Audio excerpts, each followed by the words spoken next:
Brett, it is great seeing you, man, and I'm surprised that you made time, especially because we're at the Live Nation Lounge here in Toronto. You're going to be doing sort of like a show for the fans, celebrating this thing here, Drink About Me, that went #1. Congratulations on that. Oh, thanks, buddy. I think our friendship has been through so many different generations, I guess, or versions of my career. But to be here now for a great celebration, to celebrate the song going #1, is something I'm very proud of and, of course, very thankful for. I'm just curious, man, where were you when you heard about this, that the song went #1? And also, I want to know, too, I mean, Drink About Me probably says it all about what the song's about, too.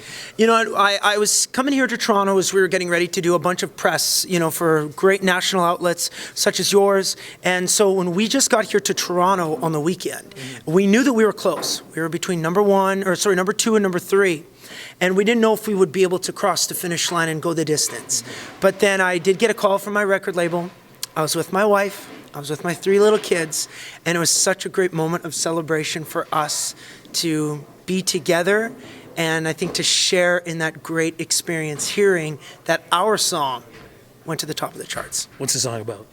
Drink About Me, I think the best way to describe it is a memory song that's disguised as a drinking song, or a drinking song disguised as a memory song, however you want to play it, because it talks about some of the greatest days you've ever had with somebody you love so much. And even though the relationship maybe didn't work, every time you go to that place or you have that drink, you think about them, but you don't just think about them, you drink about them. And I thought that was a very, very clever way to, a unique twist on a classic tale. Now, with a song like this, it's got to be part of an album. What's going on with this? Well, the new record came out on January 1st, and Now or Never has been a very special project for me. It is the most vulnerable I've ever been, the most real I've ever been, the most honest I've ever been with the record. And so far, I think diving deep into who I am has been very special to see how fans are reacting to that and the new friends that I'm making through this music. What would you say, how does it represent you now, with, as we were just talking about earlier, all the different versions of yourself? Yeah, it's a new headspace that I'm in, Rudy, for me, and I'm very thankful that I was able to maybe have the confidence, I guess is the best way to describe it, the confidence to dig a little bit deeper than I've ever, ventured, in my own heart and in my soul, to find songs that really resonate with me, and also find songs that are a lot more relatable. Because even though I've got great songs here that talk about great parties and great fun, I think I'm able to dive deep into the catalog and what really is true about country music and find those great story songs and really sing from my heart, maybe for the first time. Now, did I see there's a collaboration going on in this album too?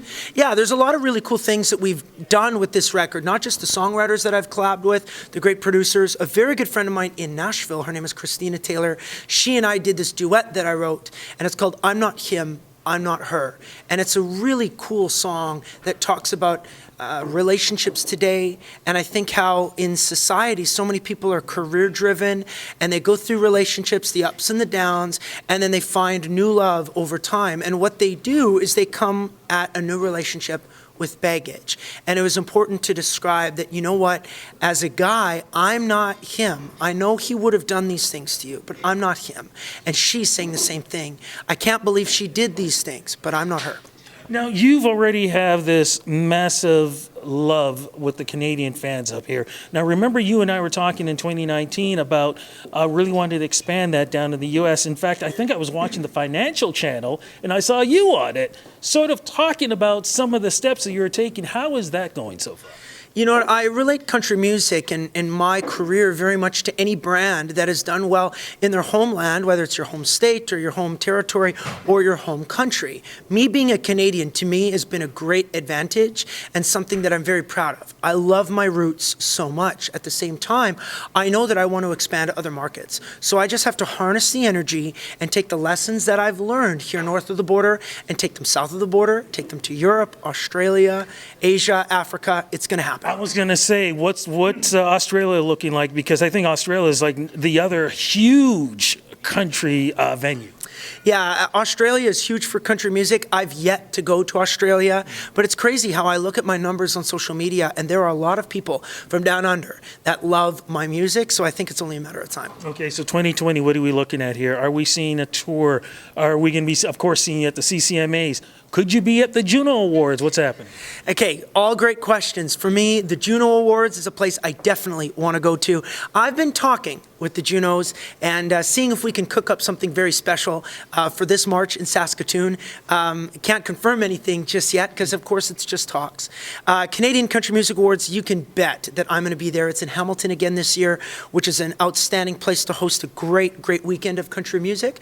But then, as far as touring is concerned, I've talked with my band, I've talked with some great special guests, and this is what I'm going to tell you.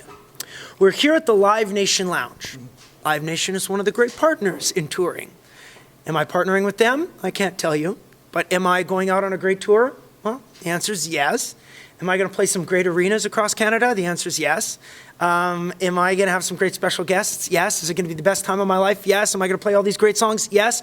Have we announced anything yet? No. But we will. Okay, look, soon. As we wrap this up, are you comfortable with who you are now? And when I say that is because I still remember when we first met and we did the phone interview, and then, of course, you were going around from station to station, basically introducing yourself and playing some songs on guitar. Now you are a staple point. There are people who look up to you. There are artists or young people who are going, man, I want to be just like him when I become a recording artist. Do you realize where you are now and how much you're influencing people now as probably other people, other people were influenced through you listening to their music? I think that's a very, very unique perspective.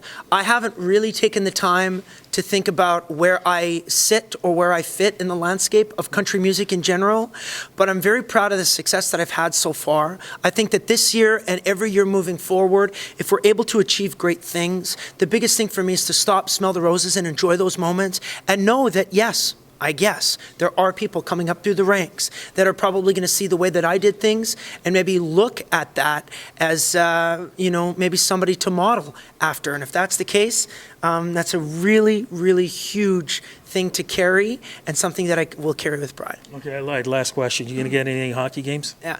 I watch hockey as often as I can. I'm so happy I got the NHL Center Ice package, so I'm watching on my phone. It's funny, I was watching an Oilers game. I was backstage at the Grand Ole Opry, and I texted the boys after that, and they said, well, where are you? Were you at the game? I said, no, I'm at the Opry. And they said, BS, so I had to prove it to them. I had to take a selfie when I was at the Ryman Auditorium that I was watching them play. I'm really, really happy that technology has allowed me to do that, but at the same time, my schedule doesn't afford me the opportunity to watch as many games live as I wish I could. Oh, man. Well, look, we're just glad that you're doing everything you're doing for 2020. Looking forward to seeing you in Saskatoon. I'm definitely going to see you in Hamilton. Just looking forward to everything you're doing this year, man. Thank you so much for always making the time to do interviews with me. Have a great show tonight, man. Yeah, thanks, buddy. You're one of the really, really, really great ones in this business, and I've got all the time in the world for you.